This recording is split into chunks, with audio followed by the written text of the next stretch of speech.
உண்மையை சொல்லணும்னா முருகருக்கு உகந்த நாள் செவ்வாய்க்கிழமையை காட்டிலும் வெள்ளிக்கிழமை தான். இதை நான் எப்படி தெரிஞ்சுக்கிட்டேன்னு உங்களுக்கு சொல்லணும்ல.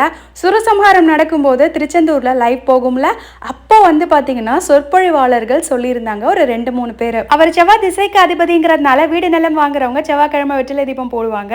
உங்களுக்கு திருமணம் ஆகணும் இல்லை வேற ஏதாவது விஷயம் சக்ஸஸ் ஆகணும்னா நீங்கள் கண்டிப்பாக வெள்ளிக்கிழமை கூட முருகரை வழிபடலாம். அதே மாதிரி சுக்கிரஹோரைக்கும் செவ்வாய் ஹோரைக்கும் கன்ஃபியூஸ் பண்ணிக்காதீங்க. செவ்வாய் ஹோரைங்கிறது செவ்வாய்க்கிழமை, சுக்கிரஹோரைங்கிறது வெள்ளிக்கிழமை, ரெண்டுமே டைமிங்ஸ் ஒன்று தான். வீட்டில் பூஜையை முடிச்சுட்டு சூப்பராக கோயிலுக்குமே கிளம்பிட்டேன். நான் கட்டியிருக்கிறது காட்டன் சாரி. தன்வீஸ் க்ளோசெட்ல வாங்கினது. பிளவுஸ் வந்து சஜிதா ஸ்டிச் பண்ணி கொடுத்தா. நான் டெய்லரிங் கிளாஸ் போறேன்ல, அவங்க தான் சஜிதா. டெய்லரிங் கிளாஸ் டீடைல்ஸ் கூட கேட்டிருந்தீங்க. நான் சஜிதாவோட நம்பர் அப்புறம் தன்வீஸ் க்ளோசெட்டுடைய நம்பர் வந்து கமெண்ட்ல கொடுத்துட்டேன். ஆக்சுவலாக நான் சாரி கட்டினதே கோயிலுக்கு போறதுக்காக தான். ஆனா மழை வந்து பிளானை கொலாப்ஸ் பண்ணிட்டு சாரியை சேஞ்ச் பண்ணி சுடிதார் தான் மாத்திட்டு போயிருந்தேன். நம்ம வீட்டு பக்கத்துல இருக்கிற கருமாரி அம்மன் கோயில்ல திருவிழா. அம்மனுக்கு வந்து சண்டே தீமிதி எல்லாம் இருக்கு. அங்கேயே அன்னதானமும் வாங்கி சாப்பிட்டுட்டு சுவாமியை திருப்தியா கும்பிட்டு வந்துட்டேன். பாய்.